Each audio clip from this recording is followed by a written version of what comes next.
Hamlet. Speak, speak, I charge thee, speak.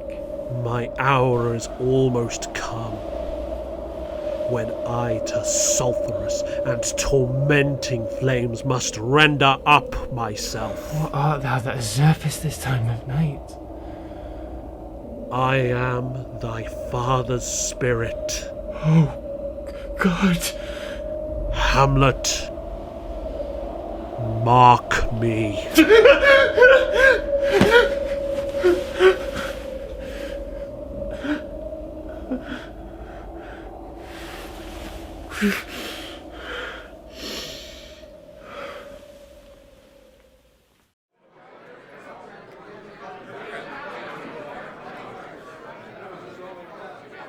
Though yet of Hamlet, our dear brother's death, the memory be green, and that it is befitted to bear our hearts in grief, and our whole kingdom to be contracted in one brow of woe.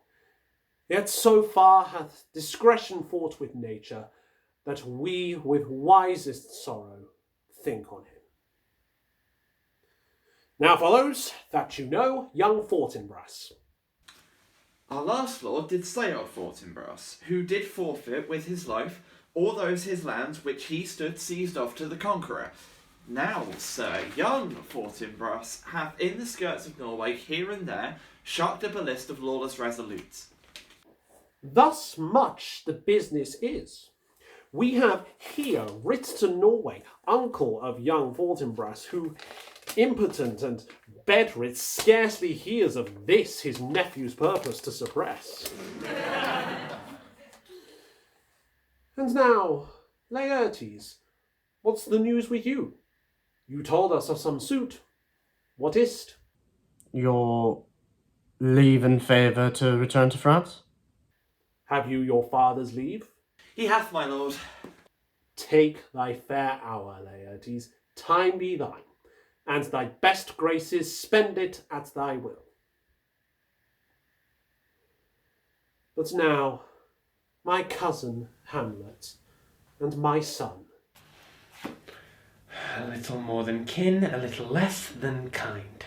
How is it that the clouds still hang on you? Not so, my lord. I am too much of the sun. Good Hamlet, cast thy nighted colour off. Do not forever with thy veiled lids seek for thy noble father in the dust. You are the most immediate to our throne, and with no less nobility of love than that which dearest father bears his son, do I impart toward you. For your intent in going back to school in Wittenberg, it is most retrograde to our desire. And we beseech you, bend you to remain our chiefest courtier, our cousin, and our son. Let not thy mother lose her prayers, Hamlet. I pray thee, stay with us. Do not go to Wittenberg. I shall in all my best obey you, madam. This gentle and unforced accord of Hamlet sits smiling to my heart. Madam, come away.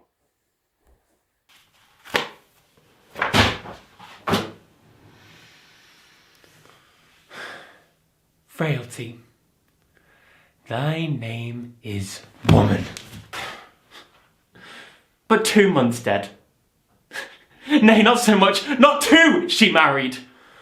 Oh, most wicked speed to post with such dexterity to incestuous sheets. It is not, nor it cannot come to good. But break my heart, for I must hold my tongue. Hail to your lordship. I am glad to see you well. What make you from Wittenberg, Horatio? I came to see your father's funeral. I pray thee do not mock me. I think it was to see my mother's wedding. Indeed, it followed hard upon. Thrift, Horatio. The funeral baked meats did coldly furnish forth the marriage tables.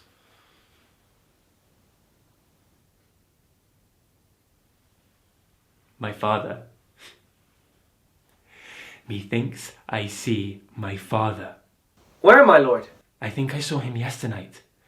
As I do live, Horatio, 'tis true. Indeed, indeed. Sir, but this troubles me. Where was this? In my mind's eye, in the dead, vast and middle of the night. Then saw you not his face? Did you not speak? It would have much amazed you. I will watch tonight. Perchance it will come again. I warrant it will. If it assume my noble father's person, I'll speak, though hell itself should gape and bid me hold my peace. I'll visit you. My necessaries are embarked. Farewell. And sister, let me hear from you. Do you doubt that? For Hamlet and the trifling of his favour, hold it a fashion and a toy in blood. A violet in the youth of primary nature, forward, not permanent. Sweet, not lasting, no more. No more but so. Think it no more, or lose your heart. Will your chaste treasure open to his unmastered importunity? Fear it, Ophelia, fear it. My dear sister, and keep you in the rear of your affection out of the shot and danger of desire. I shall the effect of this good lesson keep as watchman to my heart. But, good my brother, do not, as some ungracious pastors do, show me the steep and thorny way to heaven, and like a puffed, reckless libertine himself the primrose path of dalliance treads. Oh, fear me not. Fear me not. I stay too long, but here my father comes. Yet here, Laertes. Aboard, aboard, for shame! The wind sits in the shoulder of your sail, and you are stayed for. There, my blessings with thee. Most humbly do I take my leave, my lord. Farewell, Ophelia. And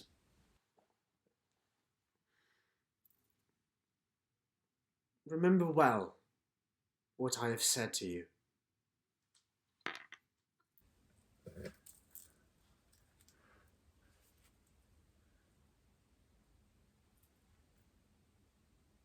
Tis in my memory locked, and you yourself shall keep the key of it.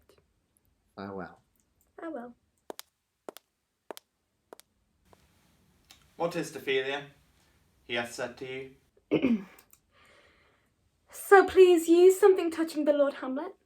'Tis told me he hath very oft of late given private time to you, and you yourself. Have of your audience been most free and bounteous? What is between you? Give me up the truth. He have, my lord, of late made many tenders of his affection to me. Affection! You speak like a green girl. Do you believe his tenders, as you call them? I do not know what I should think. Marry, I'll teach you. Think yourself a baby, that you have ta'en these tenders for true pay. He hath importuned me with love in honourable fashion. Aye, fashion, you may call it. Go to, go to. Do not believe his vows, for they are brokers. I would not, in plain terms and this time forth, have you so slander any moment's leisure as to give words or talk with the Lord Hamlet. I shall obey. What hour now? I think it lacks of 12. No, it is struck. Indeed? I heard it not. Then it draws near the season wherein the spirit last held its wont to speak. What does this mean, my lord? The Lord doth wake tonight and take his rouse. The kettle drum and the trumpet does bray out the triumph of his pledge. Is it a custom? Aye, marry, is't. This heavy-headed rebel east and west make us transduced and taxed to the other nations. They cleap us drunkards. The form of plausive manners that those men shall in general censure take corruption from that particular fault. The drum of the ale doth all the noble substances of a doubt to his own scandal.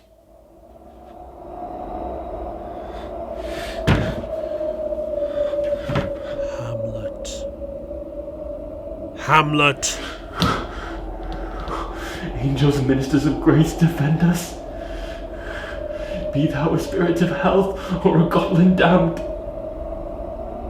Lord, Father, Royal Dane, answer me.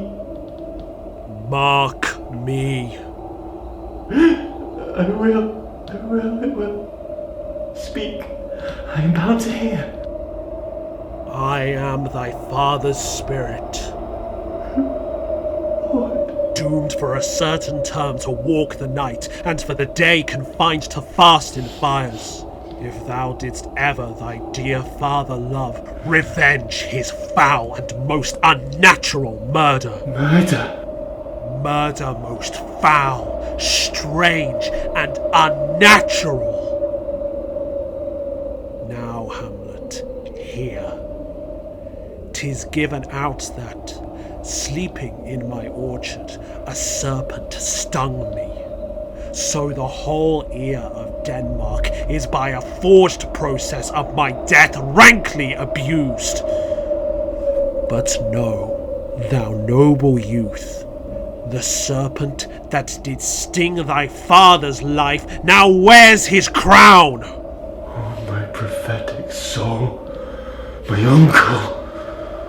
I, that incestuous, that adulterate beast! Brief let me be. Sleeping within my orchard, my custom always of the afternoon, upon my secure hour, thy uncle stole with juice of cursed Hebanon in a vial, and in the porches of my ears did pour the leprous distilment. Thus was I, sleeping by a brother's hand, of life, of crown, of queen, at once dispatched. Let not the royal bed of Denmark be a couch for luxury and damned incest. But howsoever thou pursuest this act, taint not thy mind, nor let thy soul contrive against thy mother aught. Leave her to heaven. Fare thee well at once. Adieu. Adieu, Hamlet. Remember me. Oh, you host of heaven. Oh, earth, what else? Shall I couple hell? Oh, fine.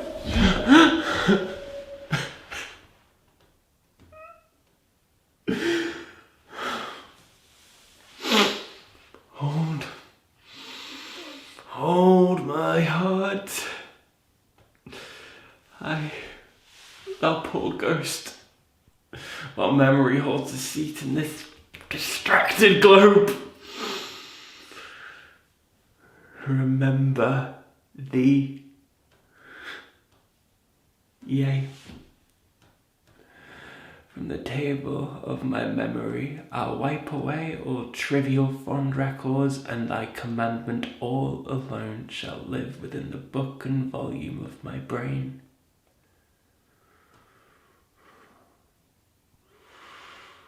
Oh, most pernicious woman. Oh, villain, smiling, damned villain!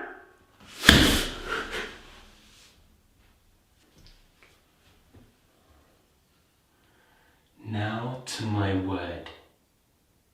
It is adieu, adieu. Remember me. I have sworn. My lord? My lord? Heaven secure him. Lord Hamlet!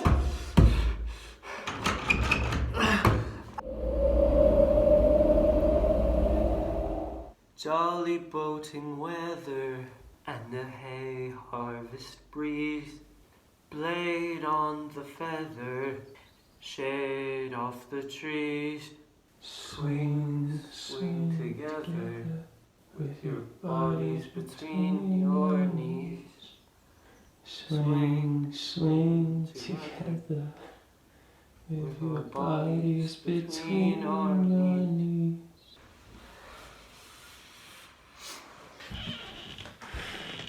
How is it, my noble lord? What news? Oh, wonderful. Could my lord tell it? No, you'll reveal it. Not I, by heaven. There's ne'er a villain dwelling in all of Denmark, but he's an arrant knave. There needs no ghost come from the graves to tell us this. Why, right, you are in the right. And so, without more circumstance at all, I hold it fit that we shake hands and part. For every man has business and desire, such as it is. And for mine own poor part, look you, I'll go pray. These are but wild and whirling words, my lord. Oh, I'm sorry they offend you. Heartily, yes, faith, heartily. There's no offence. Yes, by St. Patrick, but there is Horatio. And much offence too. Give me one poor request. What is it, my lord? Never make known what you have seen here tonight. I will not. Nay, but swear it. In faith, I will not. Swear! Oh, sayest thou so? Art thou there, Truepenny? Come on. You hear this fellow in the cellarage? Consent to swear. Propose the oath, my lord. Never to speak of this that you have seen. Swear by my sword. Oh, night and day, but this is wondrous strange. There are more things in heaven and earth, Horatio, than are dreamt of in your philosophy.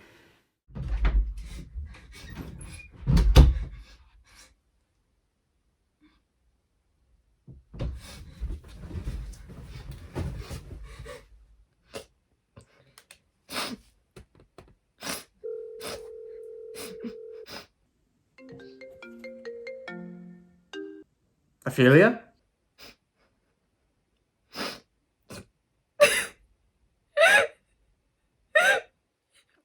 Oh no, Ophelia, what's the matter? Oh, Laertes, I have been so affrighted. With what, in the name of God?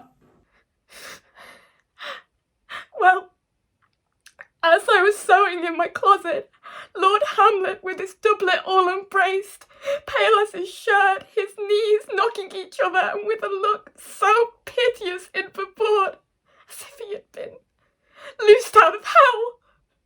To speak of these horrors, he comes before me. Mad with thy love? I do not know, but truly I do fear it. What said he?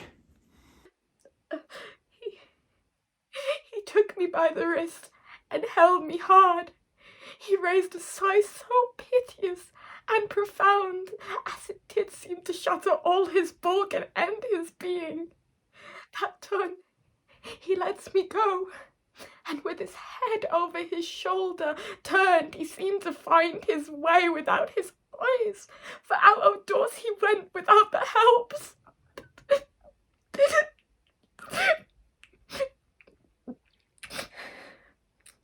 Come, go with our father. He will go seek Claudius. This is the very ecstasy of love, whose violent property foredoes itself. Have you given him any hard words of late? No, but as our father did command, I did repel his letters and denied his access to me. That hath made him mad. I am sorry that with better heed and judgment I had not quoted him. I feared he did but trifle and meant to wreck thee. Come, go you to our father. This must be known.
Welcome, dear Rosencrantz and Guildenstern.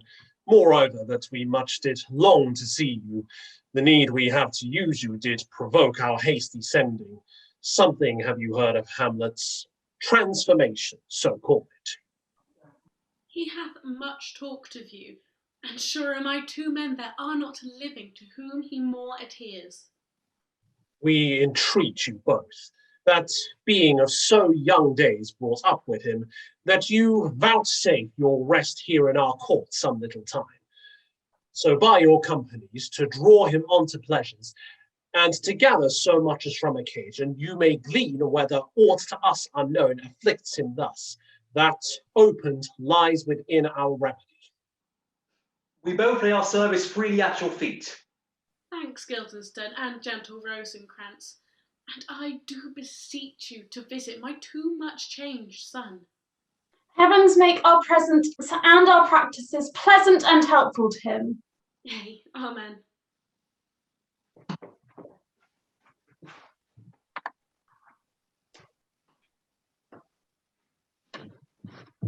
What from our brother Norway, Polonius? Upon our first, he sent out to suppress his nephew's levies, which to him appeared to be a preparation against Poland, but better looked into, truly found it was against your highness, where it grieved that so his sickness, age, and impotence was falsely borne in hand, sends out arrests on Fortinbras, which he obeys, and in fine makes vow before his uncle never more to give the assay of arms against your majesty, with an entreaty herein further shown. That it might please you to give quiet pass through your dominions for his enterprise, on such regards for safety and allowance as therein are set down. It likes us well. Thou still hast been the father of good news.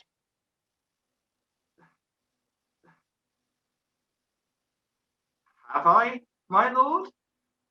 I assure my good liege, I hold my duty as I hold my soul, both to my God and to my gracious lord. And I do think I have found the very cause of Hamlet's lunacy. Oh, of that do I long to hear. I will be brief. Your noble son is mad.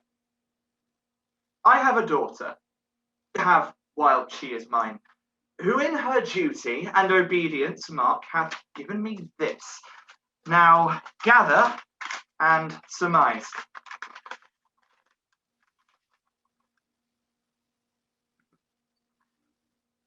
To the celestial and my soul's idol, the most beautiful Ophelia, in her excellent white bosom, these... Came this from Hamlet to her? Good madam, stay a while, I will be brief. Doubt that the sun doth move, doubt truth to be a liar, but never doubt I love. Oh, dear Ophelia, I am ill at all these numbers. I have not art to reckon my groans, but that I love thee best. Oh, most best, believe it. Adieu, thine evermore most dear lady, whilst this machine is to him. Hamlet. How hath she received his love? I went round to work, and my young mistress thus I did bespeak. Lord Hamlet is a prince out of thy star. This must not be. And then I precepts gave her that she should lock herself from his resort, admit no messengers, receive no tokens, which done, she took the fruits of my advice, and he, repulsed, a short tale to make, fell into sadness. Then into madness, wherein now he raves, and all we mourn for. Do you think 'tis this? It may be, very likely. How may we try it further? You know, sometimes he walks 4 hours together here in the lobby. So he does indeed. At such a time, I'll lose my daughter to him. Be you and I behind and harass then, Mark the encounter. If he love her not, and be not from his reason fallen thereon, let me be no assistant to us for a state, but keep a farm and carters. We will try it. Look, where sadly the poor wretch comes reading. Away, I do beseech you, both away. I'll board him presently. How does my good Lord Hamlet?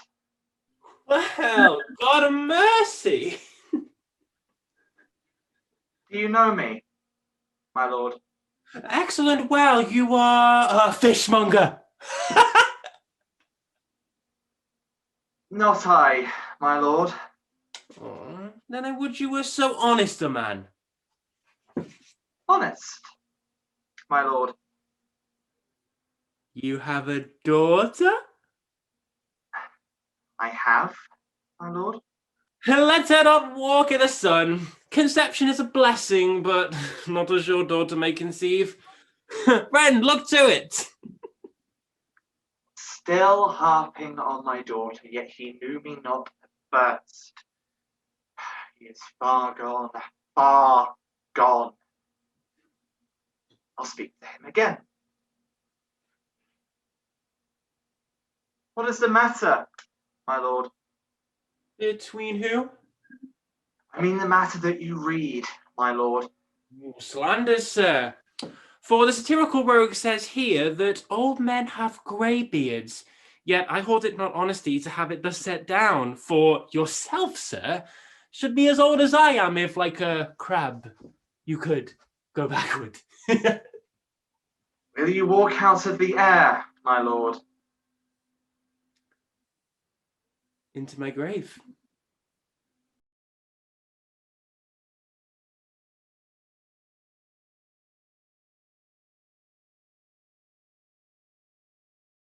You cannot, sir, take from me anything that I will more willingly part withal. Except my life. Except my life. Except my life. Fare you well, my lord. Oh, these tedious old fools.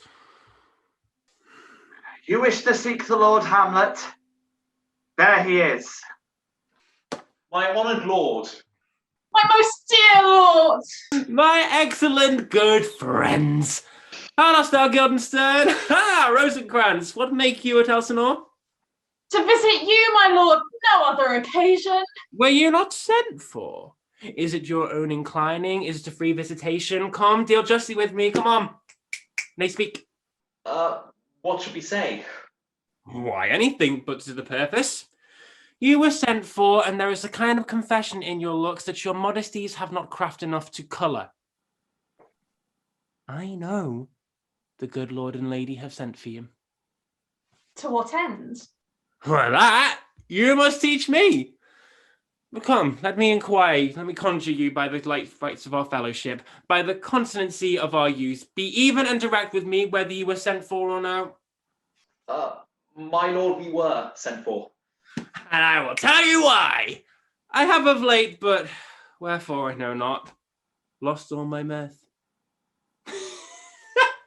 What a piece of work is man! Man delights not me, no, nor no woman neither. Though by your smiling you seem to say so.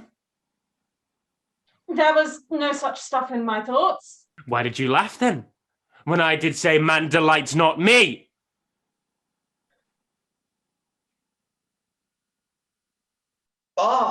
There are the players. Well be with you, gentlemen. Oh, hark you, the great baby you see there is not yet out of his swaddling clothes. Happily, he's the second time come to them, for they say an old man is twice a child. I will prophesy he comes to tell me of the players. Mark it. My lord, I have news to tell you. The actors are come hither, my lord, my lord. Ding, ding, ding! The best actors in the world. Either for tragedy, comedy, history, pastoral, pastoral comical, historical pastoral, tragical, historical, tragical comical, historical pastoral, scene indivisible, or poem unlimited. For the law of writ and the liberty, these are the only men. Come, sirs. My good friends, I'll leave you till tonight. Follow him, friends. We'll hear a play tomorrow. Good, my lord. Aye, so, God be with ye.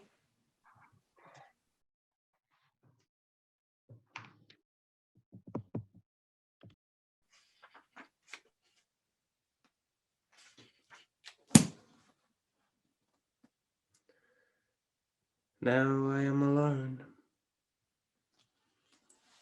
Oh. Remorseless, treacherous, lecherous, kinless villain! Fire upon it!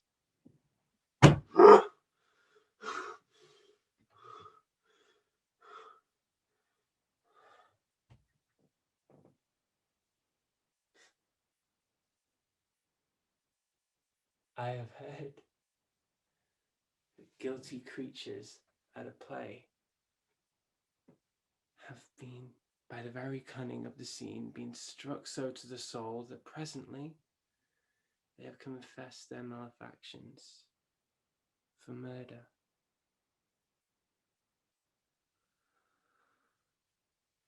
I'll play something like the murder of my father before mine uncle. I'll observe his looks. I'll tend him to the quick. If he but blench, I know my course. The spirit that I have seen may be the devil. And the devil hath power to assume a pleasing shape. Yea, and perhaps in my weakness and my melancholy abuses me to damn thee. I'll have grounds more relative than this. The play's the thing wherein I'll catch the conscience of the king. And can you get from him why he puts on this confusion, grating so harshly all his days of quiet with turbulent and dangerous lunacy? He does confess he feels himself distracted, but from what cause he will by no means speak. How did he receive you? Most like a gentleman. But with much forcing of his disposition. And did you essay him? To any pastime? Madam, it so fell out that certain players are about the court, and there did seem in him a kind of joy to hear of it.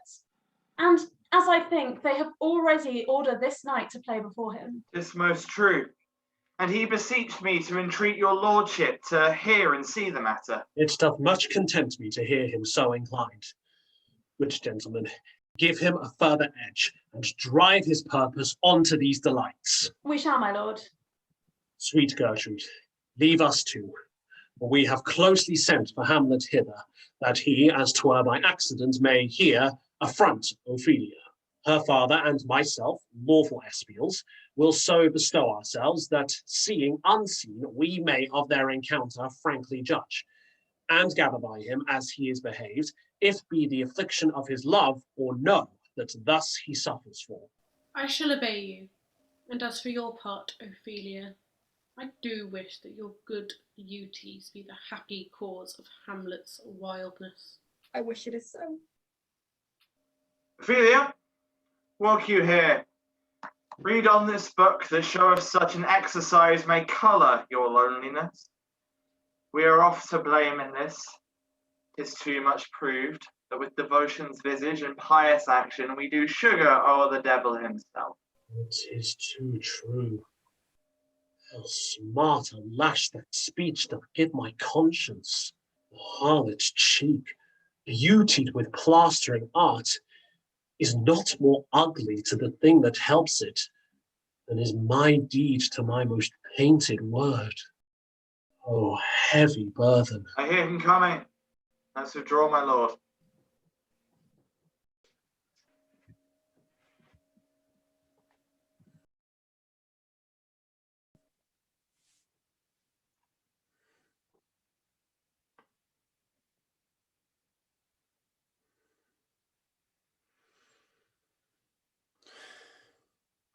To be or not to be? That is the question. Whether it is nobler in the mind to suffer the slings and arrows of outrageous fortune, or to take arms against a sea of troubles and by opposing end them? To die, to sleep no more, and by a sleep to say we end the heartache and the thousand natural shocks that flesh is heir to. 'Tis a consummation devoutly to be wished. To die, to sleep, perchance to dream. Aye. There's the rub. For in that sleep of death, what dreams may come, but that the dread of something after death.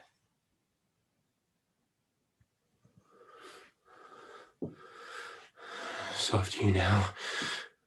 The fair Ophelia, nymph in thy horizons, be all my sins remembered? Good, my lord. How does your honour this many a day? I humbly thank you. Well.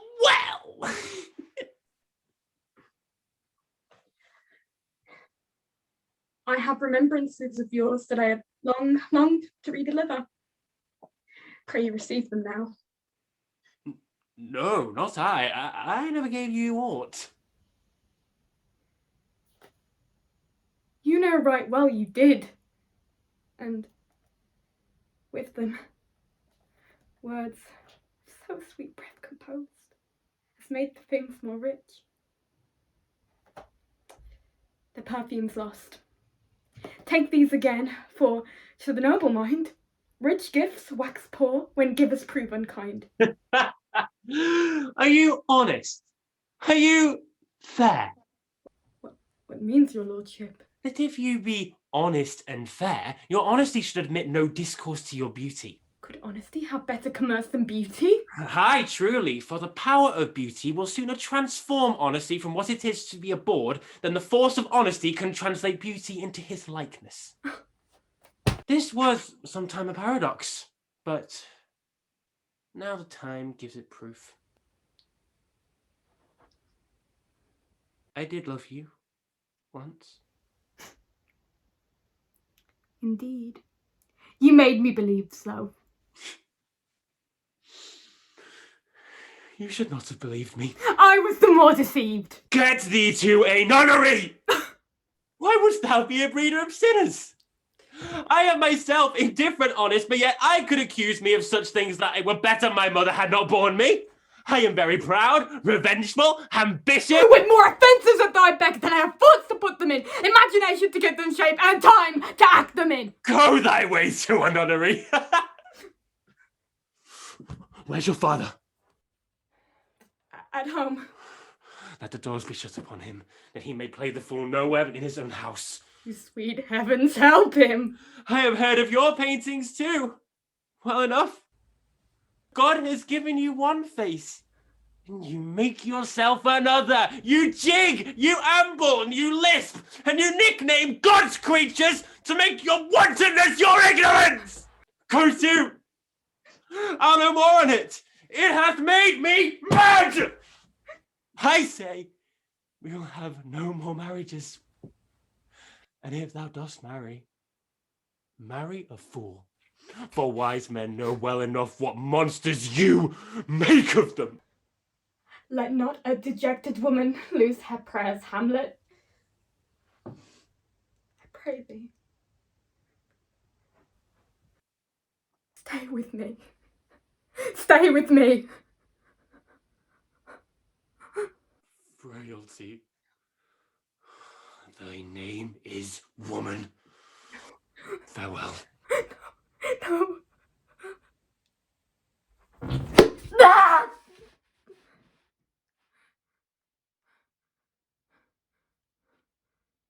Oh, what a noble mind is here overthrown.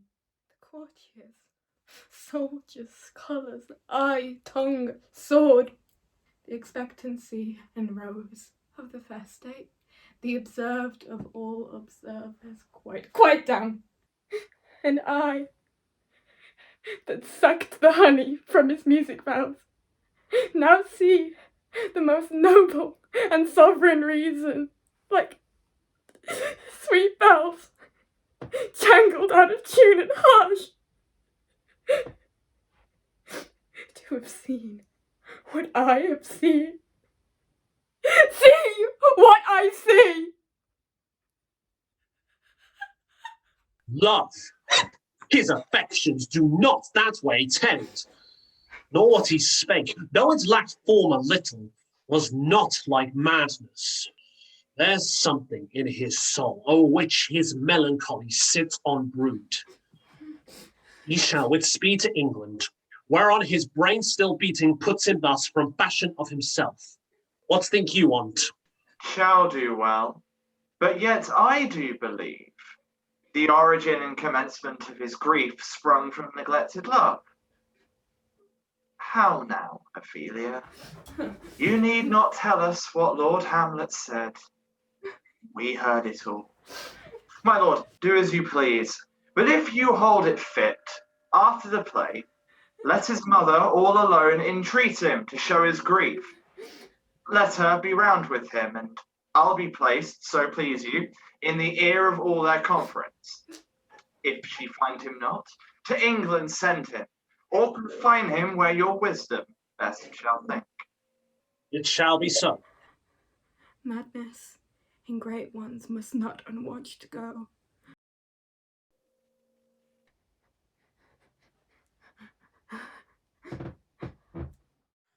How now, Polonius, will his lordship hear this piece of work?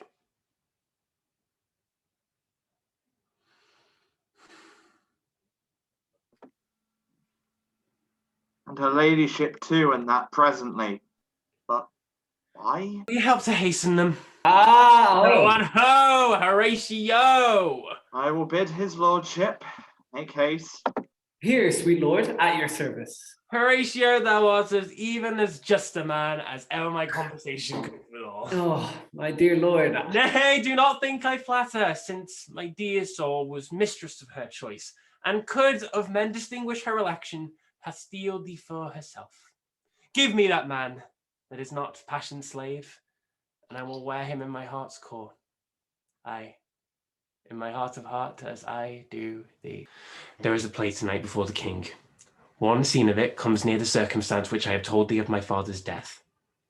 I prithee, when you seest that act afoot, even with the very comment of thy soul, observe mine uncle. Well, my lord, if he steal aught while this play is playing and escapes detecting, I will pay the theft. Oh, they're coming.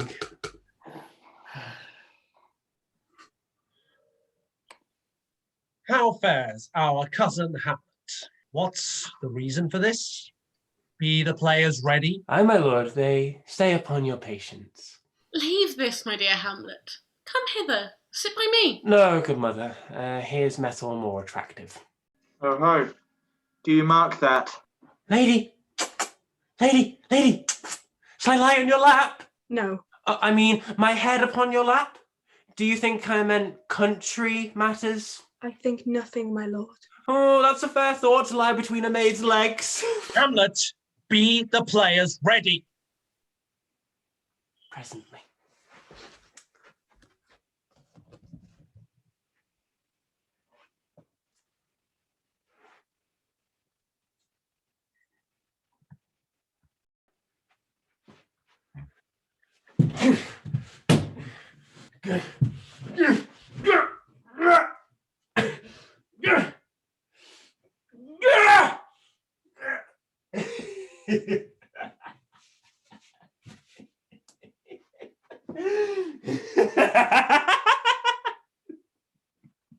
What is the meaning of this?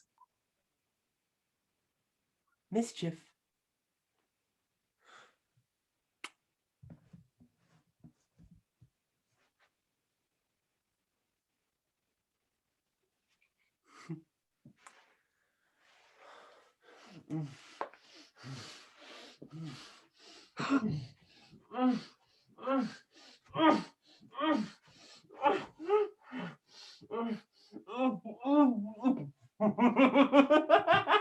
he tell us what this show means? Aye, or any show that you'll show him, but not you ashamed to show. He'll not shame to tell you what it means. For us, and for our tragedy here stooping to your clemency, we beg your hearing patiently. Is this a prologue or the posy of a ring? 'Tis brief, my lady. As woman's love. Full 30 dozen moons with borrowed sheen about the world have times 12 30s been, since our love and hearts in him indid our hands unite, commutal in those most sacred bands. So many journeys may the sun and moon make us account o'er our love be done.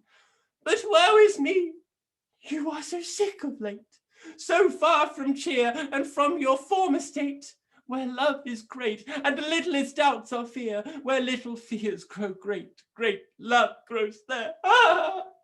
Faith, I must leave thee, love, and shortly too, but thou shalt live in this fair world, honoured, beloved, and happily to one kind, for husband shalt thou, oh confounded rest! Such love must needs be treason in my breast. In second husband let me be accursed. A second time I kill my husband dead, when second husband kisses me in bed.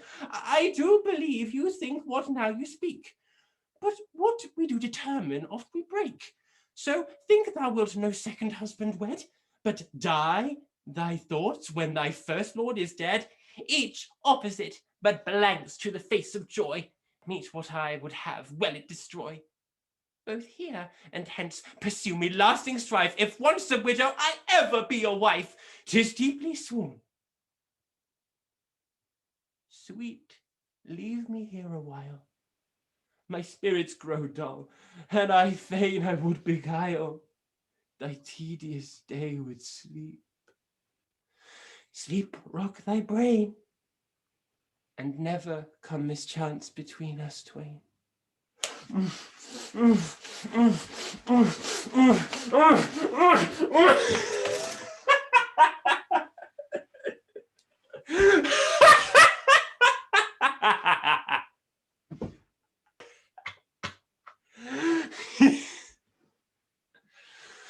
Madam, how'd you like the play?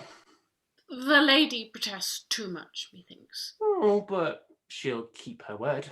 You're good at the chorus. I could interpret between you and your love if I could see the puppets dallying.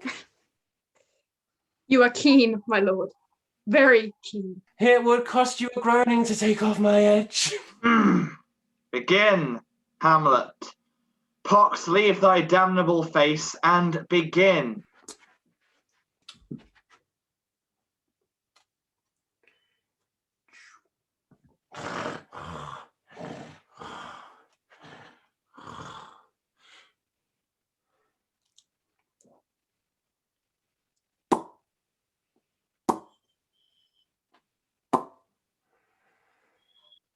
He poisons him in the garden for his estate.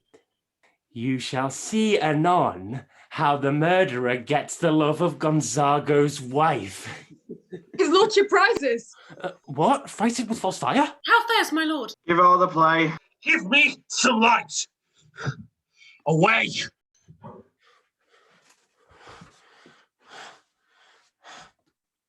Horatio, didst perceive? Very well, my lord. Upon the talk of the poisoning. I did very well note him. Oh, come some music from the recorders. Good, my lord, vouchsafe me a word with you. His lordship, sir, Aye, sir, what of him? is in his retirement marvellously distempered. Drink, sir? No, my lord, rather with choler. Your wisdom should show itself more richer to signify this to his doctor. Your mother, in most great affliction of spirit, hath sent me to you. Sir, I cannot. What, my lord? Make you a wholesome answer. My wit's deceased. Then thus she says your behaviour hath struck her into amazement and admiration. She desires to speak with you in her closet. Ere you go to bed. We shall obey. Were she 10 times our mother. Have you any further trade with us? My lord, You did once love me. So I do still, by these pickers and stealers. Good my lord. What is your cause of distemper? You do surely bar the door upon your liberty if you deny your grief to your friend. I do not well understand that. Will you play upon the pipe? My lord, I cannot. I pray you. Believe me, I cannot. I do beseech you. But these cannot I command to any utterance of harmony. I have not the skill. Then I will come to my mother by and by. They fool me to the top with my bent. I will come by and by. Leave me, friends.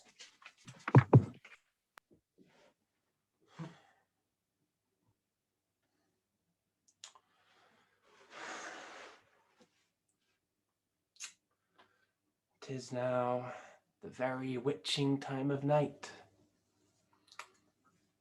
when churchyards yawn and hell itself breathes out contagion into this world. Soft. Now to my mother. O heart, lose not thy nature. I will speak daggers to her, but use none. My tongue and soul in this be hypocrites. I like him not, nor stands it safe with us to let his madness range. Therefore prepare you.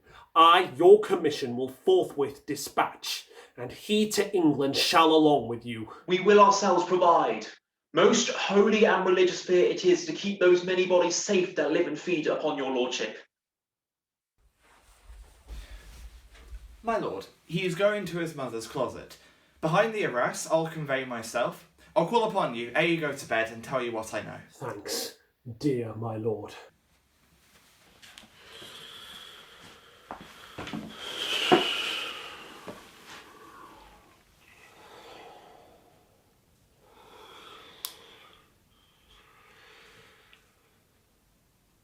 Oh, my offence is rank.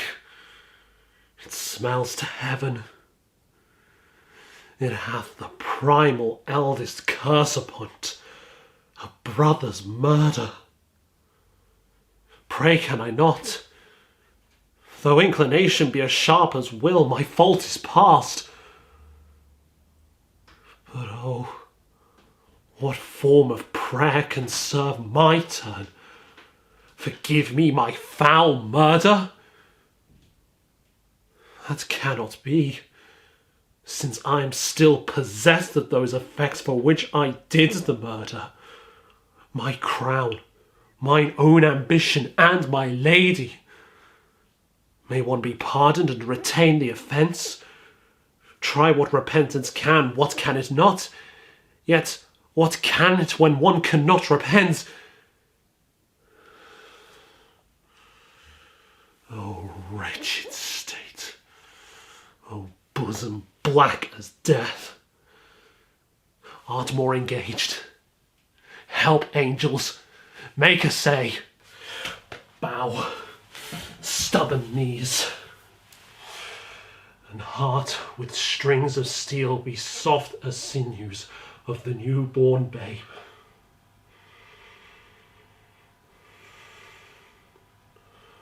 All may be well.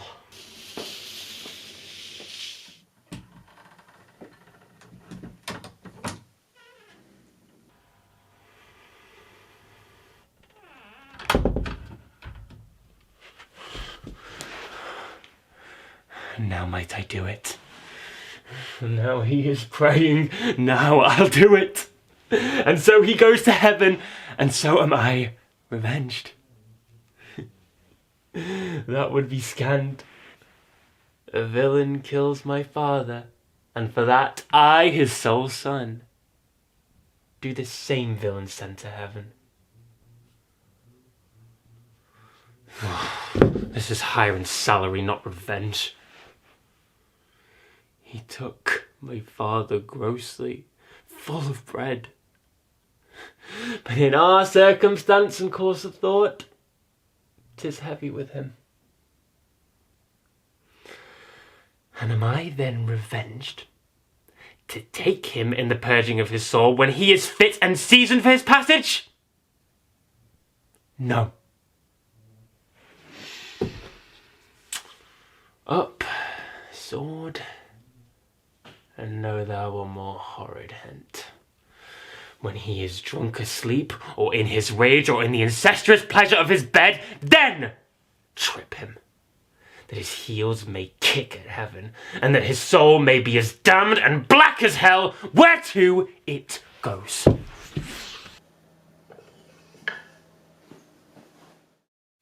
You will come straight. Pray you, be round with him. Tell him his pranks have been too abroad to bear with, and that your grace have screened and stood between much heat and him. Mother! Mother! Mother! I warrant you, fear me not. Withdraw, I hear him coming. Now, mother, what's the matter? Hamlet, thou hast thy father much offended. Mother, you have my father much offended. Come, come, you answer with an idle tongue. Go, go, you answer with a wicked tongue. Why, how now, Hamlet? What's the matter now? Have you forgot me? No, by the rood, not so. You are the queen, your husband's brother's wife, and, would it were not so, you are my mother. Have you forgot me, mother? Come, come, and sit you down. You shall not budge. You go not till I act you up a glass, wherein you may see the innermost part of you. What wilt thou do? Thou wilt not murder me. Ho, ho, help! What? Ho? Help? Oh no, a rat? Oh, dead, dead for a ducat, dead! I'm slain. Oh me. What hast thou done? Nay, I know not. Oh, what a rash and bloody deed is this! A bloody deed.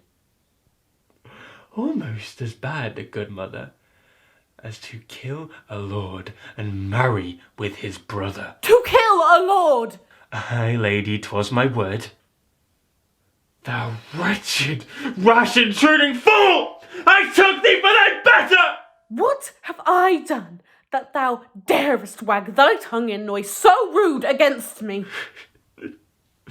Such an act that blurs the grace and blush of modesty. Ay me, what act? Look, here, upon this picture, and on this, the counterfeit presentment of two brothers. See what a grace was seated on his brow. This was your husband. And look you now, what follows? Here is your husband, like a mildewed ear, blasting his wholesome brother. Have you eyes? Eyes without feeling? Feeling without sight? Ears without hands or eyes? Smelling sense or? Oh, shame!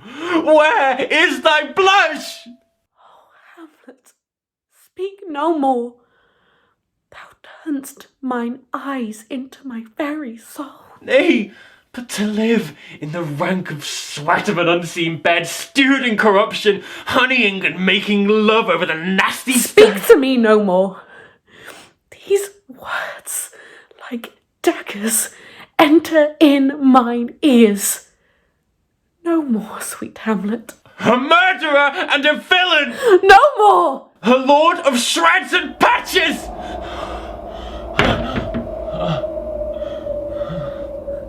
Save me, and hover over me with your wings, you heavenly gods. What would your gracious figure? Yes. He's mad. Do not forget, this visitation is but to whet thy almost blunted purpose.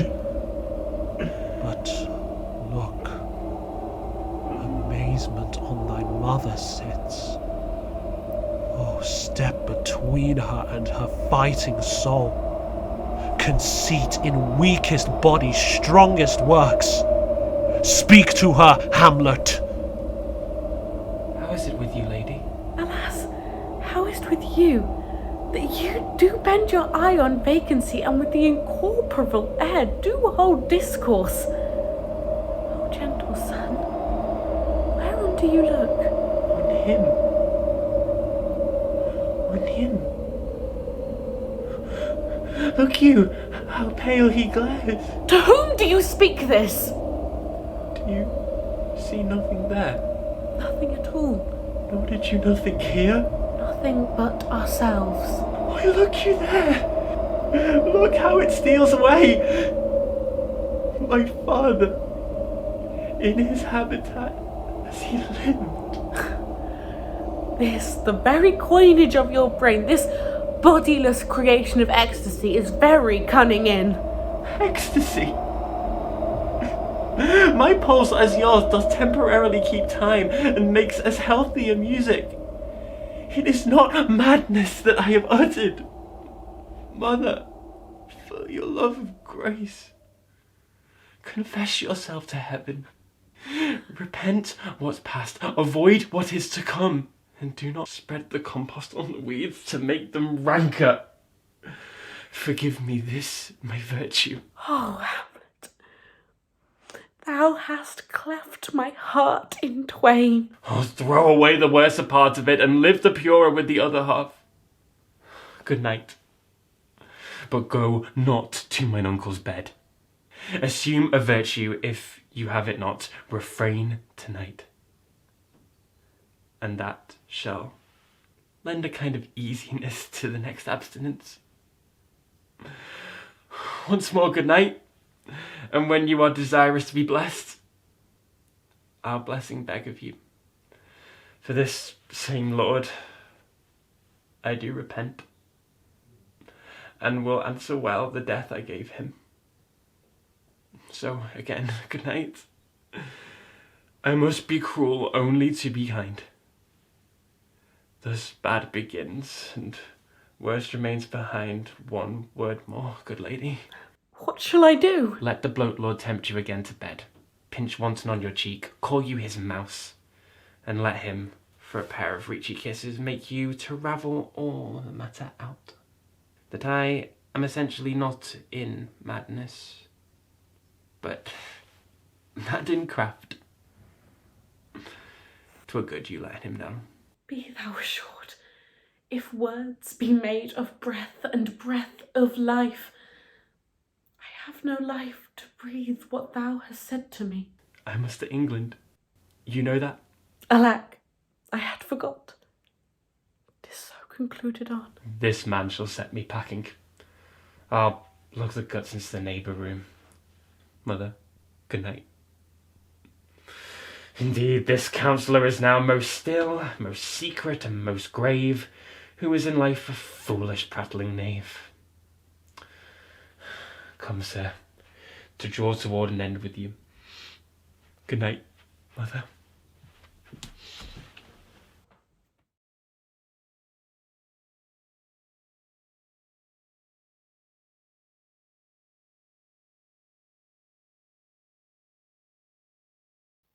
There's matter in these sighs, these profound heaves. You must translate, 'tis fit we understand them.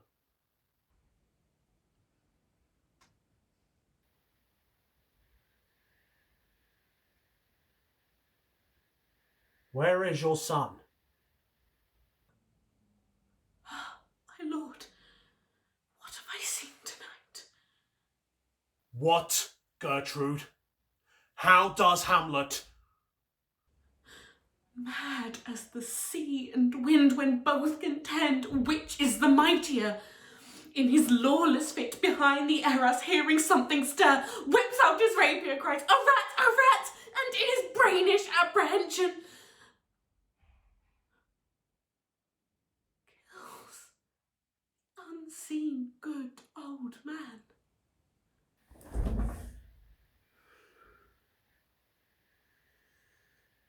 Oh, heavy deed!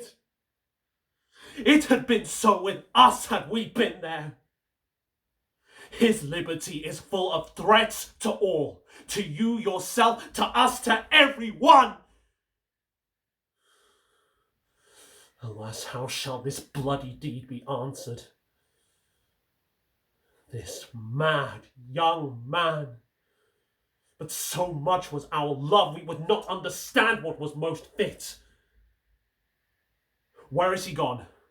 To draw apart the body he hath killed. Oh, Gertrude, come away. The sun no sooner shall the mountains touch, but we will ship him hence.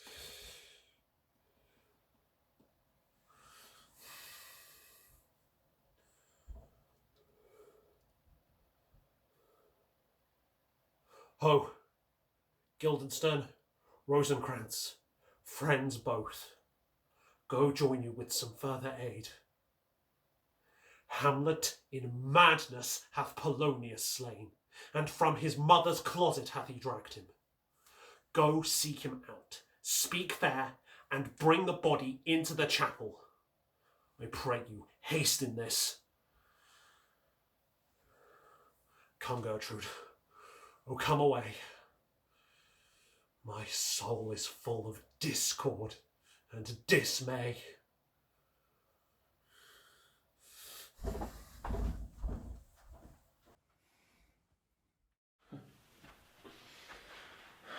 Safely stowed.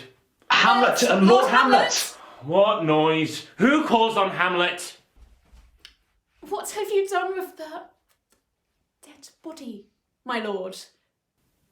Compounded it with dust whereto 'tis kin. Tell us where 'tis, that we may take it thence and bear it to the chapel. Do not believe it. Believe what? That I can keep your counsel and not mine own.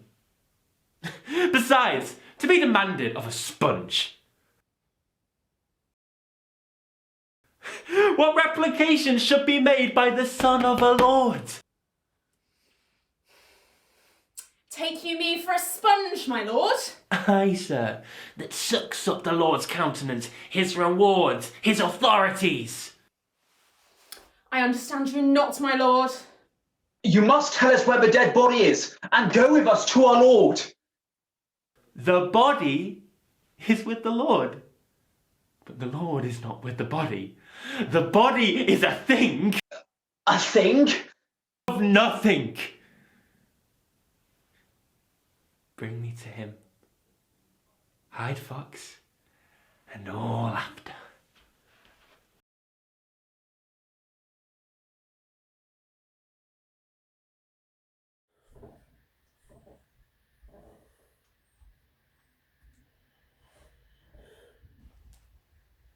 How now?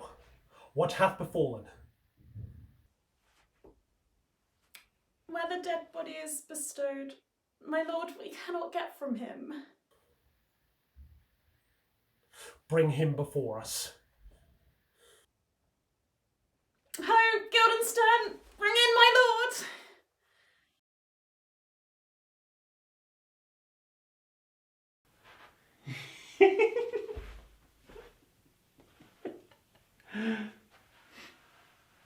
Now, Hamlet, where's Polonius? At supper. Supper? Where? Where is Polonius? In heaven! Send hither to see. If your messenger find him not there, seek him in the other place. He will stay till ye come. Hamlet! This deed, for thine especial safety, which we do tender, as we dearly grieve for that which thou hast done, must send thee hence with fiery quickness. Therefore prepare thyself. The associates tend, and everything is bent for England. For England? Aye, Hamlet. Good. So is it, if thou knewest our purposes. I see a cherub that sees them. But come, for England. Farewell, dear mother. Thy loving father, Hamlet. My mother! Father and mother is man and wife. Man and wife is one flesh. And so, my mother. Come! For England! God save our gracious queen. Follow him at foot. Tempt him with speed abort. Delay it not. I'll have him hence tonight. Away! Pray you, make haste.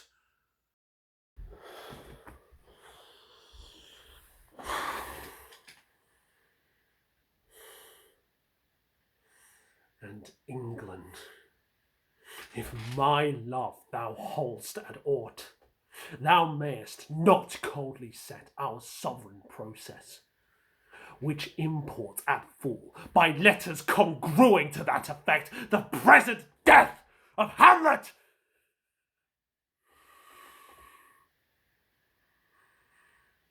Do it, England. For like the hectic in my blood he rages, and thou must cure me.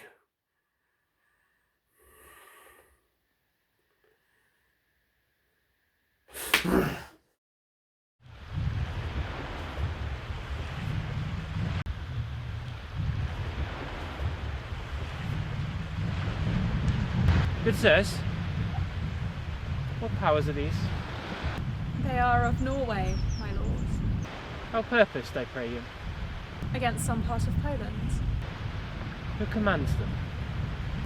Nephew to old Norway, Fortinbras. By his license, he craves the conveyance of a promised march over thy kingdom. Will't please you go, my lord? I'll be with you straight. Go a little before.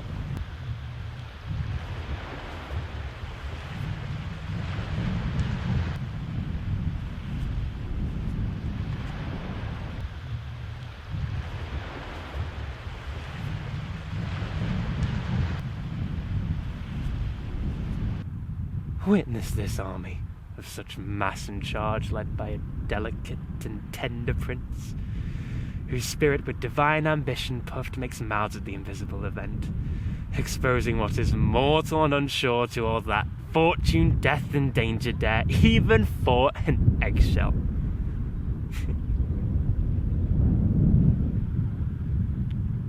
How stand I then, that have a father killed, a mother stained, excitements of my reason and my blood, and let all sleep? While to my shame I see the imminent death of 20,000 men that for a fantasy and trick of fame go to their graves like beds. Fight for a plot whereon the numbers cannot try the cause, which is not tomb enough and content to hide the slain.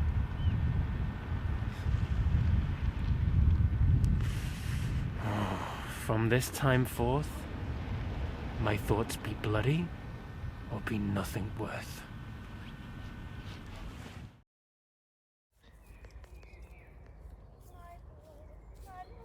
I have been damaged, for I am blind. I am blind, blinded by you.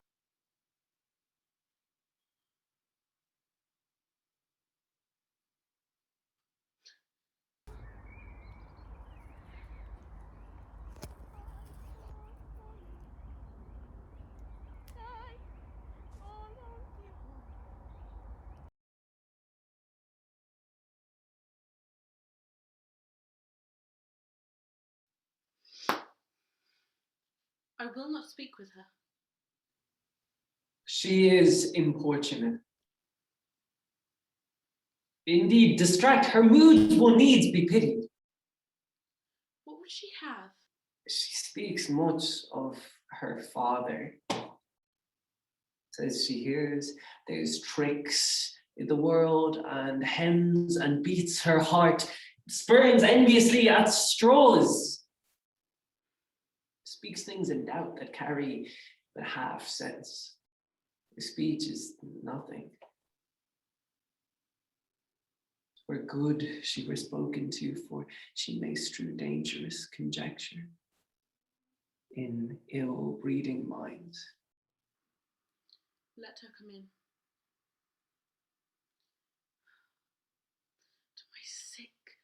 soul a sin's true nature is.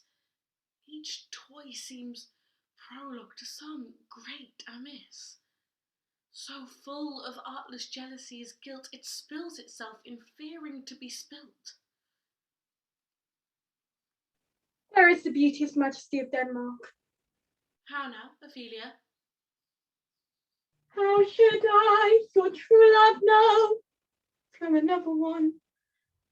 I use cockle hat and staff for a sandal shoon. Alas, sweet lady, what imports this song? Say you. Nay, pray you mark. He is dead and gone, lady. He is dead and gone. At his head a grass-green turf, at his heels a stone. Nay, but Ophelia. Pray you mark. White his beard is shroud so, and I. Alas, look here, my lord. How do you, pretty lady? Well, God ill you.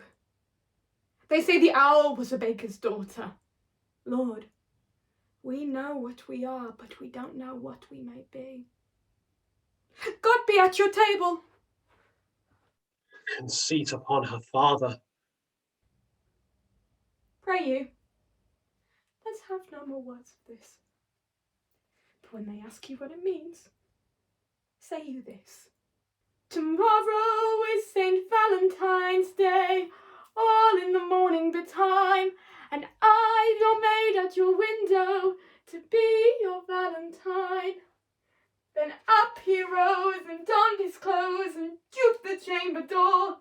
Let in the maid, then out the maid, never departed more. Pretty Ophelia. Tomorrow is St. Valentine's Day, all in the morning betime, and I, your maid at your window, to be your Valentine. Then up he rose and donned his clothes and juked the chamber door. Let in the maid, then out the maid, never departed more. Indeed, I'll make an end unto it without an oath. By Kiss and Saint Charity, lack and fie for shame. Young men will do it, if they come to it. By cock, they are to blame. Goof she, before you tumbled me, you offered me to wed. Said, would I have done by yonder sun, if vows had not come to my bed? How long hath she been thus? I hope all will be well, but I cannot help but weep as they lower him into the cold dead ground. I thank you for your counsel, good ladies. Good night, good ladies, good night. Good night, good night, good ladies, good night, good ladies, good night. Follow her close. Give her good watch, I pray you.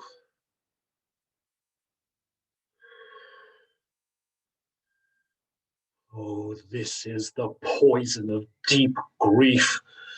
It springs all from her father's death. Oh, Gertrude, Gertrude, when sorrows come, they come not single spies, but in battalions. First her father slain, next your son gone, and he most violent author of his own just remove. The people muddied, thick, and unwholesome in their thoughts and whispers for good Polonius' death. And we have done but greenly in hugger-mugger to inter him.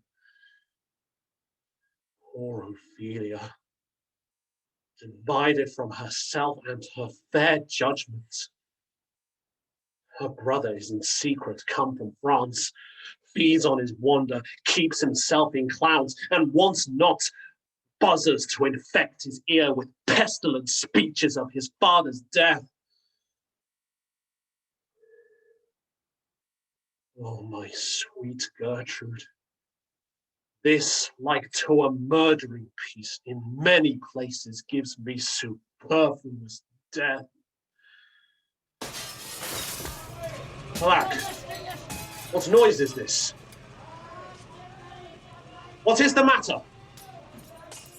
Oh, save yourself, my lord. The ocean, over-peering of his list, it's not the flats with more impetuous haste than young Laertes in a riotous head o'erbears your officers. Heard the rabble call him Lord, and as if the world were now but to begin, antiquity forgot custom not known, they cry, choose we, Laertes, shall be king. Caps, hands, and tongues applaud it to the clouds. Laertes shall be king. Laertes king. How cheerfully on the false trail they cry. Oh, this is counter, you false Danish dogs! The doors are broke. O thou vile lord! Give me my father! Calmly, good Laertes. That drop of blood that calms proclaims me bastard! Cries cuckold to my father, brands the harlot even here, between the chaste, unsmirched brow of my true mother. What is the cause, Laertes, that thy rebellion looks so giant-like? Speak, man. Where is my father?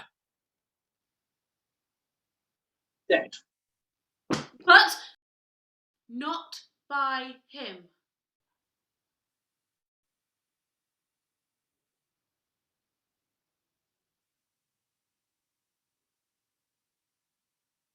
How came he dead? I'll not be juggled with. To hell allegiance! Vows to the blackest devil! Let come what comes! Only I'll be revenged most thoroughly for my father. Good Laertes, if you desire to know the certainty of your dear father's death, it's written your revenge that swoop-stake you will draw, both friend and foe, winner and loser. None but his enemies. Will you know them then? To his good friends thus wide I'll open my arms, and like the kind life-rendering pelican repass them with my blood. Why, now you speak like a good child and a true gentleman. I am guiltless of your father's death, and am in most sensible in grief for it. How now, what noise is that? Oh, heat. Dry up my brains. Tears 7 times salt. Burn out the sense and virtue of mine eye. By heaven, thy madness shall be paid by weight, till our scale turn the beam. O Rose of May, dear maid, kind sister, sweet Ophelia! Oh, heavens! Is possible a young maid's wits should be as mortal as an old man's life? They bore him barefaced on the bier, hey nonny nonny, hey nonny, and on his grave rained many a tears. Fare you well, my dove. Hadst thou thy wits, and didst persuade revenge, it could not move thus. You must sing him a down, you must sing him a down. Oh, how the wheel becomes it when his master's steward goes after his daughter. This nothing's more than matter. There's rosemary for you. That's for remembrance. Love, remember, pray.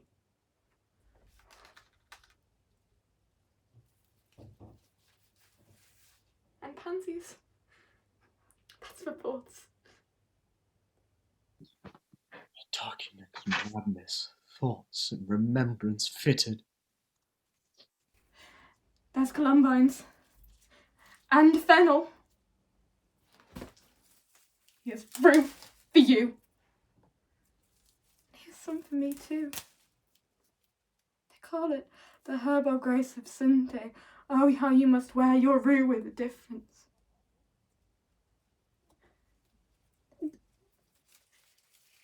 Here's a daisy.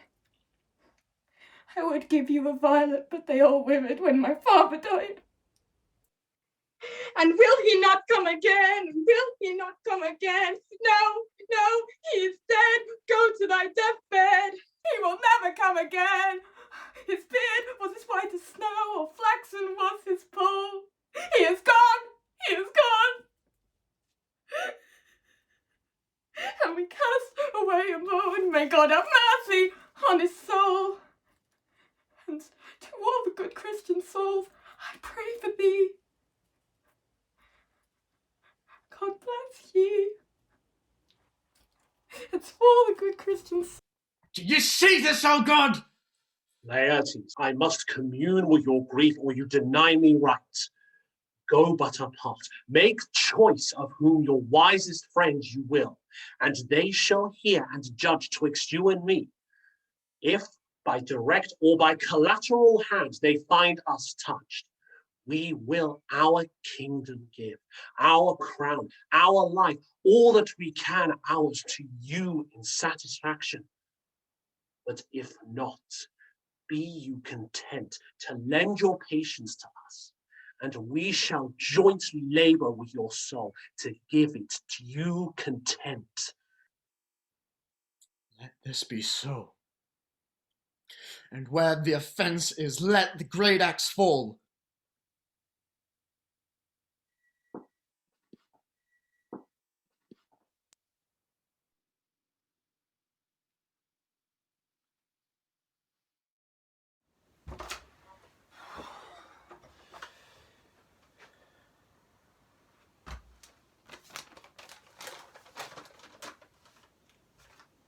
Horatio, ere we were 2 days old at sea, a pirate of very warlike appointment gave us chase.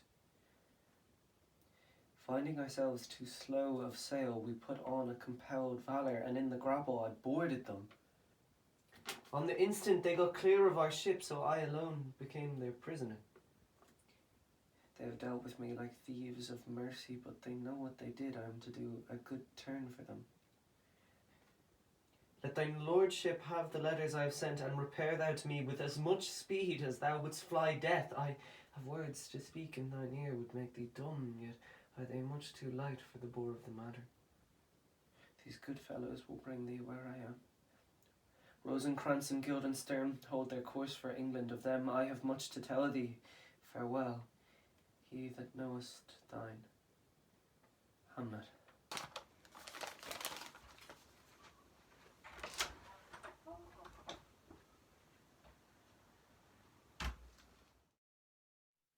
Now must your conscience my acquaintance seal, and you must put me in your heart a friend, sith you have heard, and with a knowing ear, that he which hath your noble father slain pursued my life.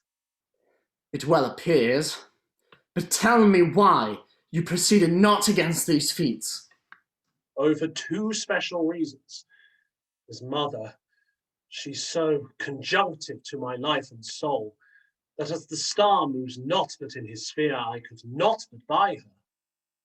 The other motive, why to a public account I might not go, is the great love that general gender bear him. And so have I a noble father lost, a sister driven into desperate terms, whose worth, if praises may go back again, stood challenger on mounds of all the age for her perfections. But my revenge will come. What's news? Letters, my lord, from Hamlet. This to your lordship, this to the lady. From Hamlet? Who brought them? Sailors, my lord.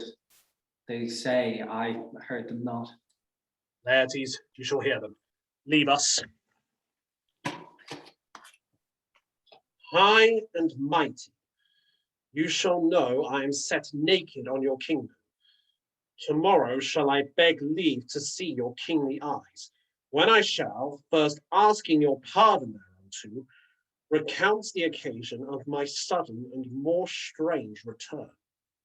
Hamlet. What should this mean? Know you the hand?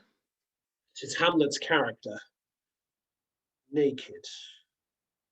And in a postscript here, he says, alone. You advise me. I'm lost in it, my lord. But let him come. It warms the very sickness in my heart that I shall live and tell him to his teeth, thus didst thou. If it be so, Laertes, will you be ruled by me? Aye, my lord. So you will not overrule me to a peace? To thine own peace. If he means no more to undertake it, I will work him to an exploit.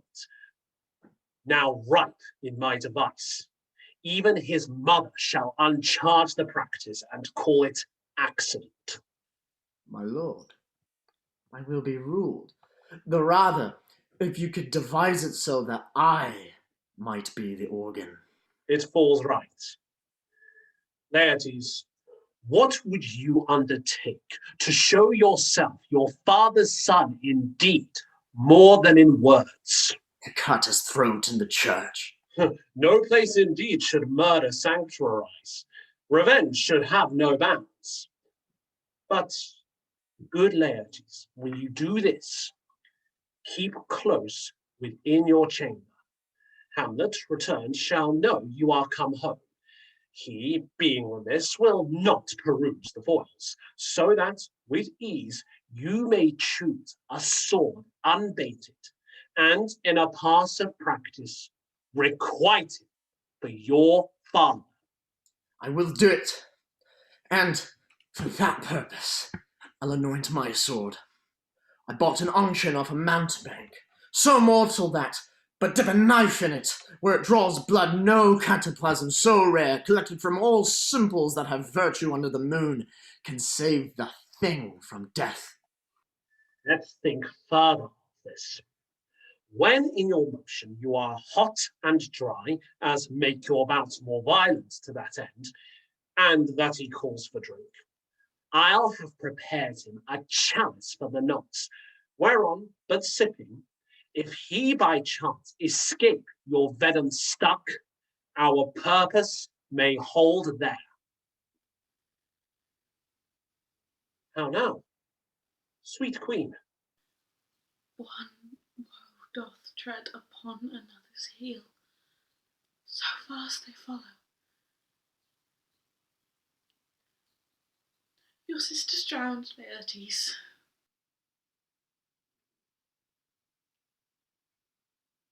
Drowned? Oh, where? There is a willow, grows askant a brook, that shows his hoar leaves in the glassy stream. There with fantastic garlands did she come, of crowflowers, nettles, daisies, and long purples that liberal shepherds give a grosser name, but our cold maids do dead men's fingers call them. There, on the pendant boughs, her coronet weeds, clambering to hang, an envious slither broke, when down her weedy trophies and herself fell in the weeping brook. Her clothes spread wide, and, mermaid-like, a while they bore her up, which time she chanted snatches of old tunes, as one incapable of her own distress.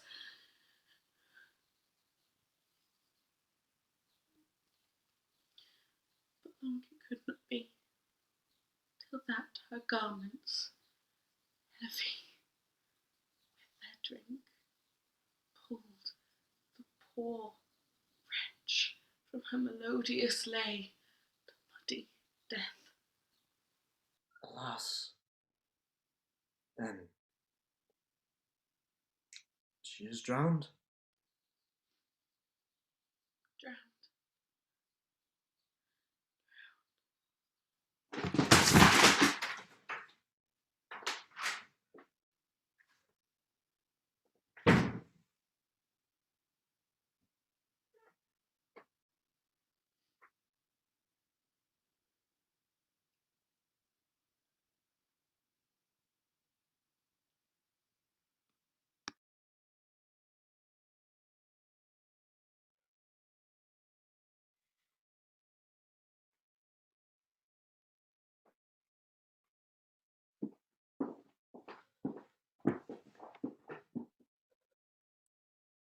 Too much water hast thou, poor Ophelia?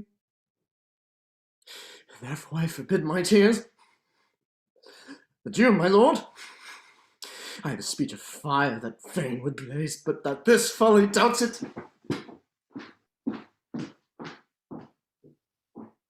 Let's follow, Gertrude. How much I have to do to calm his rage. No fear I this will give it start again. Therefore, let's follow.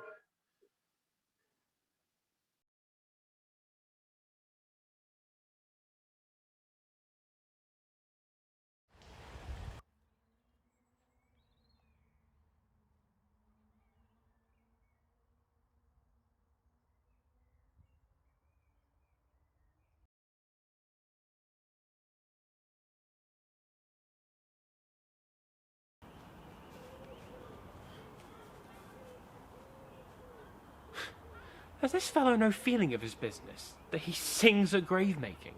Custom hath made it in him a property of easiness.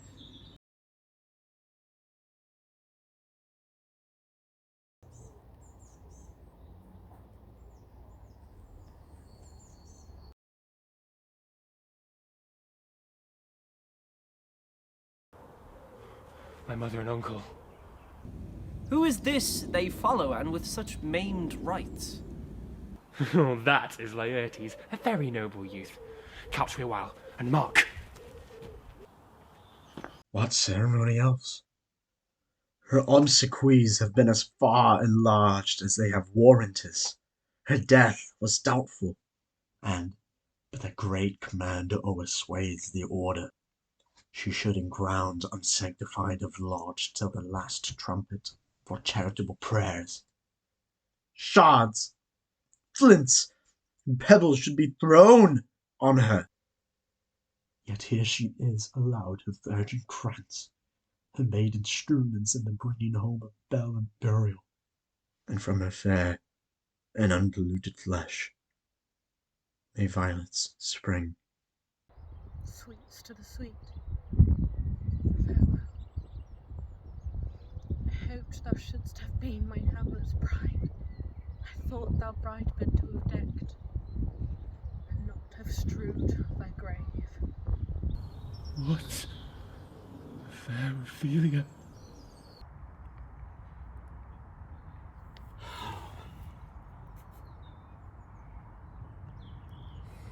Trouble below fall 10 times trouble on that cursed head.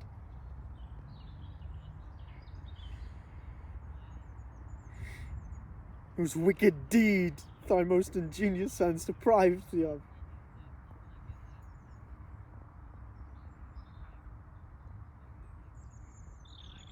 Hold off the earth a while. Till I've caught her once more in mine arms. Now pile your dust upon the quick and dead. Till this flat of mountain you have made, overtoppled Pelion, or the sky is hid of blue Olympus. What is he whose grief bears such an emphasis? Whose phrase of sorrow conjures the wandering stars and makes them stand like wonder-wounded hearers? 'Tis I, Hamlet the Dane. The devil take thy soul! Thou prayest not well.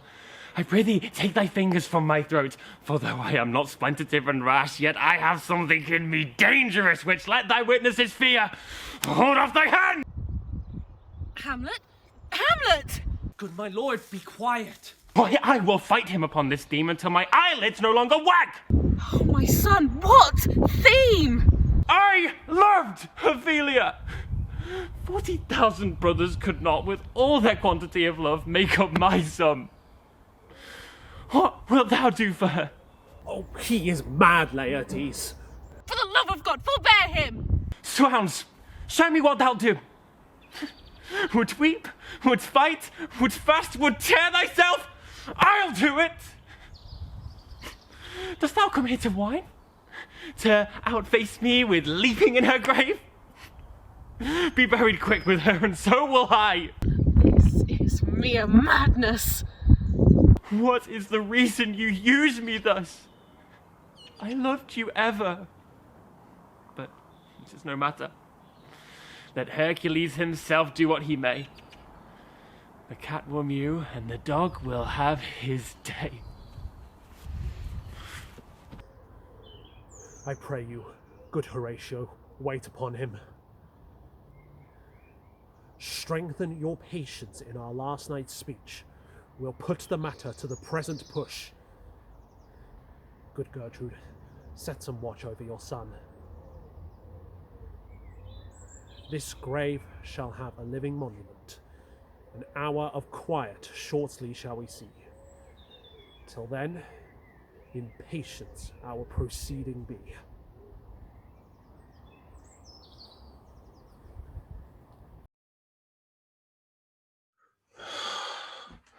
So much for this, sir. Now shall you see the other?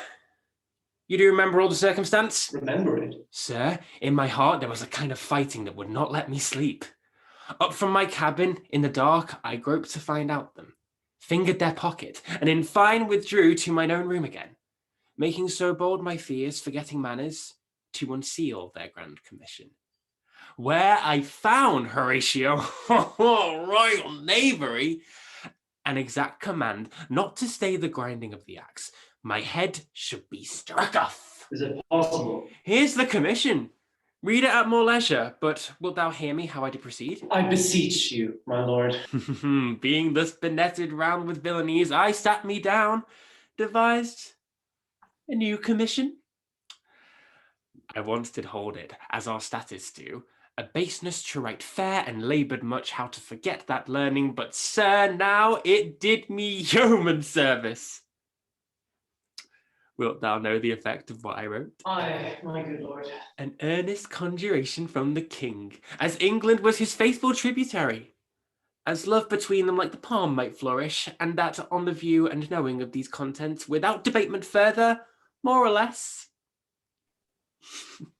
he should the bearers put to sudden death. How is this sealed? Why, even that was heaven ordinate. I had my father's signet in my purse. Folded the writ up in form of the other, subscribed it, give it the impression, placed it safely, the changeling never known. Now the next day was our sea fight, and what's this was sequent. I know it already. So Guildenstern and Rosencrantz go to it. Why, man? They did make love to this employment. They are not near my conscience. Their defeat does by their own insinuation grow. Why, what a lord is this? Does it not, thinks thee, stand me now upon he that hath killed my king, and whored my mother, and thrown out his angle for my proper life? Is it not perfect conscience to quit him with his arm? Is it not to be damned, to let this canker of our nature come in further evil? It must be shortly known to him from England what is the issue of his business there. It will be short. The interim is mine. And a man's life no more than to say, one. I am very sorry, good Horatio, that to Laertes I forgot myself. For by the image of my cause I see the portraiture of his. I'll court his favours, but sure, the bravery of his grief did put me into a towering passion. Peace! Who goes here? Your lordship is right. Welcome back to Denmark. I humbly thank you, sir. Thou know this waterfly? No, my good lord. His lordship bade me signify to you that he has laid a great wager on your head. Sir, this is the matter. Here is newly come to court Laertes, believe me, an absolute gentleman, full of most excellent differences, of very soft society, and great showing. Indeed, to speak feelingly of him, he is the card or calendar of gentry, for you shall find in him the continent of what part a gentleman would see. What imports the nomination of this gentleman? Of Laertes? His purse is empty already. All his golden words are spent. Of him, sir? I know you are not ignorant. I would you did, sir, yet in faith, if you did, it would not much approve me. Well, sir? You are not ignorant of what excellence Laertes is. Oh, I dare not confess that, lest I should compare with him in excellence. But to know a man well were to know himself. I mean, sir, For his weapon. What's his weapon? Rapier and dagger. That's 2 of his weapons, but, well... His lordship, sir, hath laid that in a dozen passes between yourself and Laertes, he shall not exceed you 3 hits. He hath laid on 12 for 9, and it would come to immediate trial if your lordship would vouchsafe the answer. How if I answer no? I mean, my lord, the opposition of your person in trial. Sir, I will walk here in the hall if it please his lordship. 'Tis the breathing time of day with me. Let the foils be bought, and the gentleman willing. I will win for him if I can. If not, I will gain nothing but my shame and the odd hit. Shall I redeliver you e'en so? To this effort, sir, after what flourish your nature will. I commend my duty to your lordship. This lapwing runs away with the shell on his head. He did comply with his dug before he sucked it.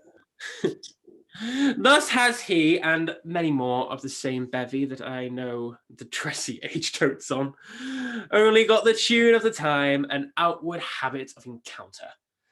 A kind of yesty collection, which carries them through and through the most fond and winnowed pinions, and do blow them to their trial, and bubbles are out. His lordship commended him to you by young Osric, who brings back to him that you attend him in the hall. He sends to know if your pleasure to hold play with Laertes, or that you will take longer time. I am constant to my purpose, they follow the Lord's pleasure. Her ladyship desires that you use some gentle entertainment to Laertes before you fall to play. She well instructs me.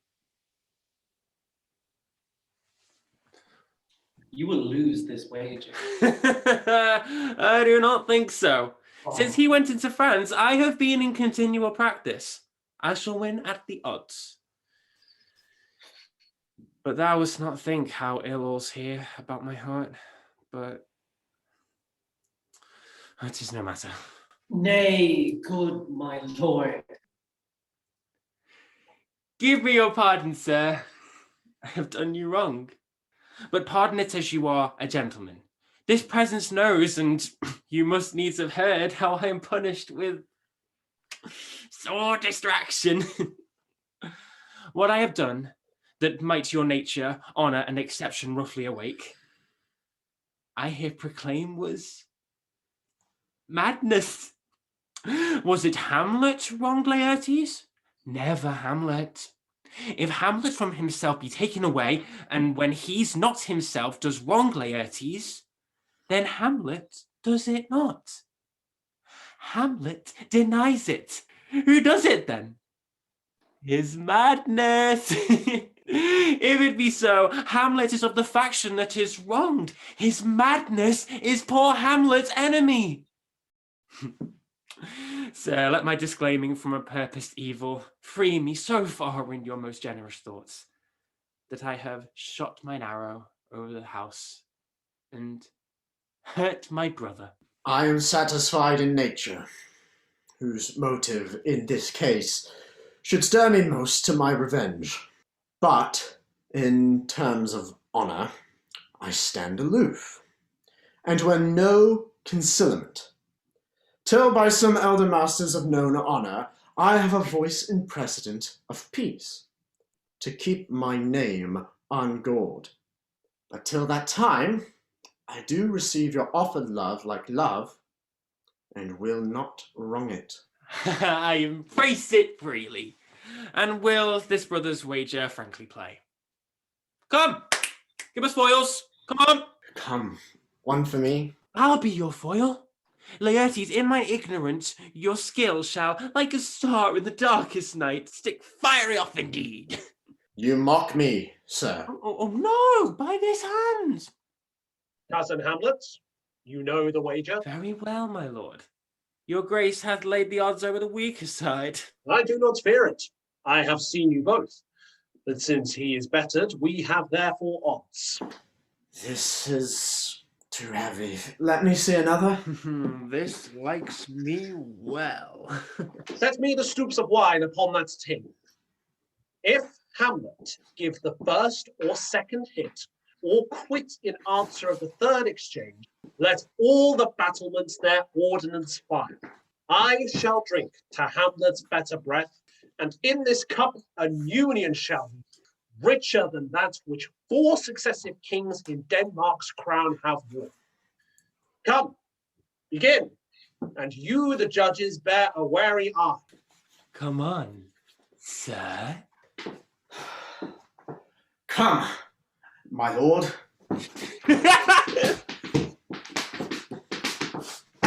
One! No! Judgment! A hit! A very palpable hit. Well, again. Stay! Give me drink. Hamlet, this pearl is thine. Here's to thy health. Give him the cup. I'll play the first bout. Set it by a while.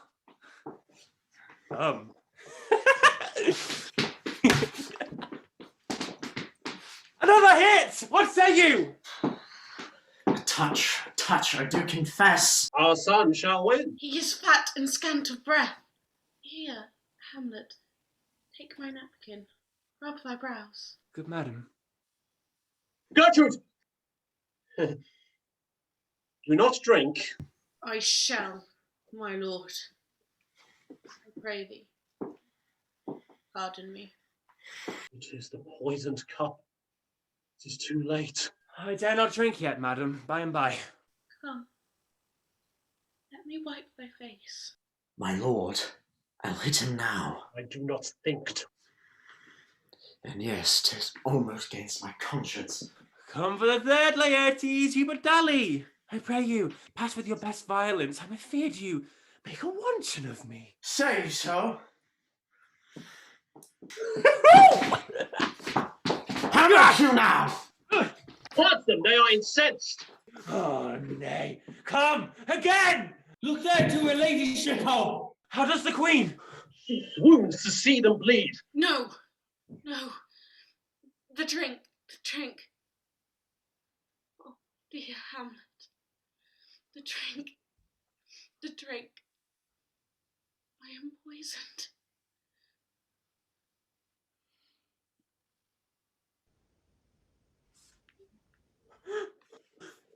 Oh, villainy! Oh! Let the door be locked! Treachery! Seek it out! It is here! Hamlet! Thou art slain. No medicine in the world can do thee good. In thee there is not half an hour of life. The treacherous instrument is in thy hand, unbaited and envenomed. The foul practice had turned itself on me, lo. Here I lie, never to rise again. Thy mother's poisoned. Oh, I can no more. The Lord's to blame. The point envenomed you.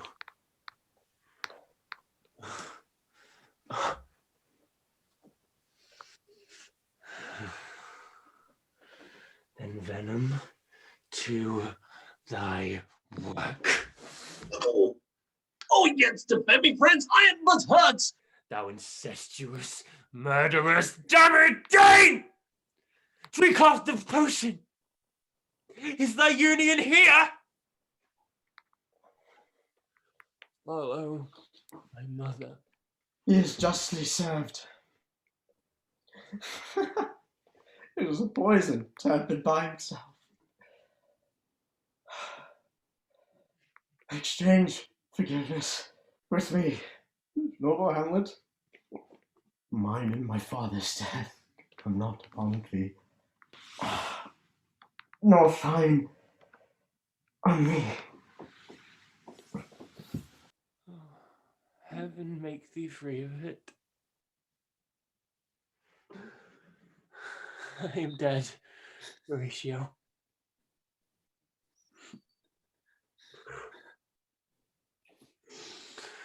Had I but time, if this foul Sergeant Death is strict in his arrest.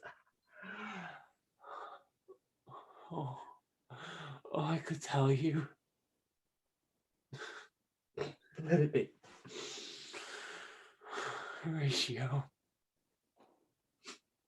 I am dead, and thou livest. Report me and say my cause are right to the unsatisfied. She had some liquor left. Give me the cup. Let go, by heaven. I'll have it. Oh, good Horatio. What a wounded name. Things standing thus unknown shall live behind me. If thou didst ever hold me in thy heart, absent thee from felicity a while, and in this harsh world draw thy breath in pain, to tell my story.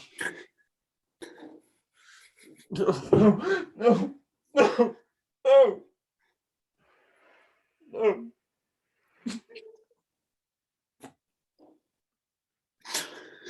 I die, Horatio. The poison quite overcrowds my spirit.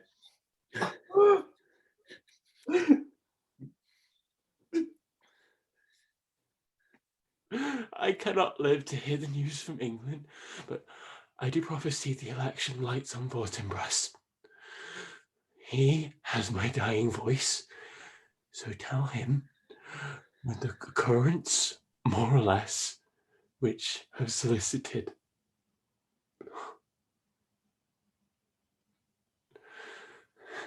The rest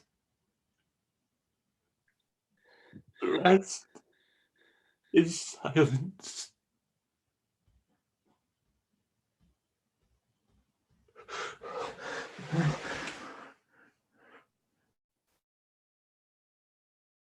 Good night, sweet prince.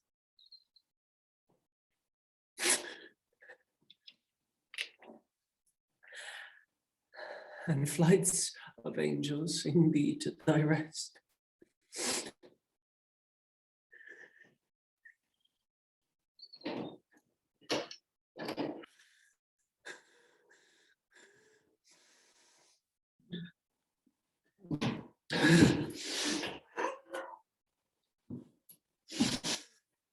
What is it ye would see?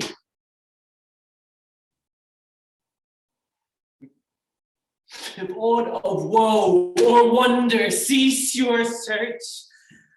But let's speak to the yet unknowing world of how these things came to be about. So shall you hear of carnal, bloody, and unnatural acts, of accidental judgments, casual slaughters, of deaths put on by cunning and forced cause, and in this upshot purposes mistook, fallen on the inventor's reeds. All this can I truly deliver. This quarry cries on havoc. The sight is dismal. O proud death, what feast is toward in thine eternal sound, that thou so many lords at a shot so bloodily hast struck? Give order that these bodies high on stage be placed to the view. Let us haste to hear it, and call the noblest to the audience. For me, with sorrow I embrace my fortune. I have some rights of memory in this estate, which now to claim my vantage doth invite me. Bear Hamlet, like a soldier, to the stage, for he was likely, had he been put on, to have proved most royally. And for his passage, the soldier's music and the rights of war speak loudly for him. Of that I shall have also cause to speak, and from his mouth whose voice will draw on more. But let this same be presently performed, even while men's minds are wild, lest more mischance and plots and errors happen.